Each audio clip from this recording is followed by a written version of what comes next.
Salut, j'espère que vous allez bien. Les demandes de visa ont commencé. Vous savez qu'ici on parle de la procédure Campus France, c'est-à-dire on donne les astuces et les conseils pour que vous-même vous soyez capable de faire votre procédure. Donc si jamais tu es intéressé par ce genre de contenu, n'oubliez pas de t'abonner, de liker la vidéo, de mettre en favori, de republier pour que d'autres personnes aussi puissent voir. On va parler aujourd'hui en général des documents à fournir pour la demande de visa.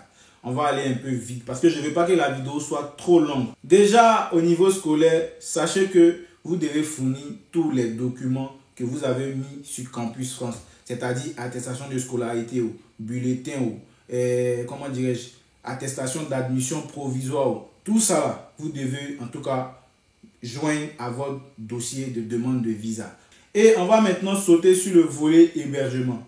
Volet hébergement, il y a plusieurs possibilités. La première possibilité, c'est soit tu loues ta maison et voilà, tu donnes ton contrat de bail pour justifier que tu as un toit où tu vas te loger quand tu arrives en France. Ou soit tu te fais héberger par quelqu'un qui va te rédiger une lettre voilà, d'hébergement dans laquelle la personne va mentionner qu'elle t'héberge chez elle pour l'année académique 2024-2025. Et joindre à ça une facture d'électricité, si la personne est locataire, le contrat de bail, si les propriétaires, comment dirais-je, attestation de propriété et tout, et une photo d'identité ainsi que l'avis d'imposition. Et dans d'autres cas, quand c'est gâté, c'est-à-dire ça c'est vers la fin, quand vous voyez qu'il n'y a plus d'issue, vous pouvez aussi faire recours au Airbnb ou aux hôtels où vous pouvez réserver. Moi, je vous conseille minimum 3 mois. Parce que ne pensez pas que quand vous arrivez en France, dès la première semaine, vous pouvez trouver une maison. C'est faux. On vous blague. Parce que ceux-mêmes qui sont en France même là, ils galèrent à trouver le logement. Donc, ce n'est pas toi qui viens d'arriver là, qui va venir trouver un logement peut-être dans 1, 2, 3 semaines. Je n'ai pas dit que c'est impossible. C'est possible, mais la probabilité est très faible. Donc, l'idéal, c'est en tout cas d'être prévoyant dans tout. Et en ce qui concerne le volet financier, vous savez que vous avez la possibilité de vous faire prendre en charge par une personne physique qui va devoir fournir des documents pour justifier que cette personne est à mesure de vous prendre en charge, c'est-à-dire à mesure de s'occuper de vous. Et donc pour ce faire, la personne va faire une rédaction de lettre dans laquelle elle va mentionner vous prendre en charge durant l'année académique 2024-2025 pour vos études dans telle ville, dans telle université. Et à ça, la personne doit rajouter ses 3 dernières fiches de paie. Ça, c'est pour les garants qui sont en Europe. Et maintenant, rajouter la fiche et rajouter l'avis d'imposition, une photo d'identité, déjà une photo de la pièce d'identité ou de son titre de séjour s'il n'est pas français.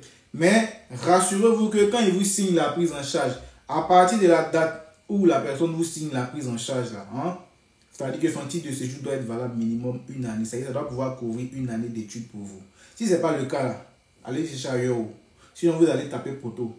Maintenant, pour ceux qui sont debout, par exemple, les parents ont le jet, peut-être pas forcément en Europe, et font plus recours au compte bloqué. Tu frappes ton compte bloqué de 8 000 € et après ça, maintenant, tu vas devoir faire sortir l'AVI, l'attestation de virement irrévocable, qui dit que à partir du compte bloqué, on va te virer une somme bien définie à une date bien définie en fait chaque mois quand tu arriveras en France. Donc quand vous allez arriver en France, vous allez ouvrir un compte et vous allez devoir donner votre RIB à la banque dans laquelle vous avez fait le compte bloqué et eux ils vont se charger de vous faire le virement chaque fin du mois à une date que vous aurez définie ensemble. Maintenant, quand vous faites le compte bloqué, ne vous limitez pas à ça. Moi, je vous dis, donnez-vous toutes les chances d'avoir le visa.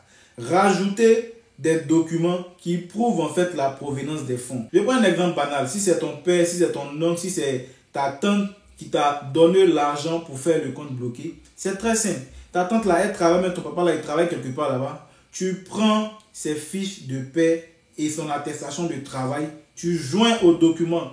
Et vous pouvez même faire une lettre explicative. Vous dites, c'est mon papa qui m'a donné l'argent pour faire le compte bloqué de 8 000 €. Il travaille dans tel endroit. Comment dirais-je, cette lettre, je joins son attestation de travail et ses fiches de paie, si possible même son relevé de compte bancaire pour prouver qu'il a les moyens suffisants pour me prendre en charge. Quand on vous parle là, écoutez, ne venez pas pleurer après.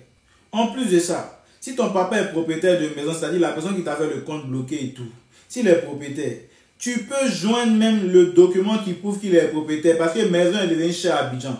Donc on s'est dit que non, le monsieur, s'il doit payer maison, s'il doit payer tomate qui est devenu 5 000 francs, je ne sais pas si c'est 3 boules à 5 000 là, s'il doit acheter tout ça là, comment il va faire pour t'envoyer l'argent? Donc quand tu joins ça, ça prouve déjà que le monsieur là, on le paye chaque fin du mois. Hein. Il reçoit de l'argent, bien la dame elle reçoit de l'argent. Mais d'abord même, elle ne paye pas maison. Donc ça, c'est déjà avantageux en fait pour ton dossier. Et donc à tous ces documents maintenant, vous allez joindre la fiche de demande de visa que vous allez remplir sur France Visa, imprimer et tout ça réuni. Vous allez prendre rendez-vous via VFS pour aller déposer votre dossier de demande de visa. VFS, c'est plus pour les étudiants qui sont en Côte d'Ivoire.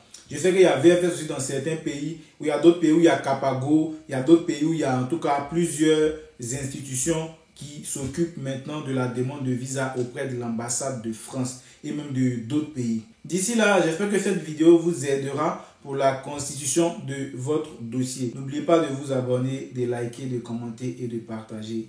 On est ensemble les gars. Bonne chance à vous pour votre demande de visa.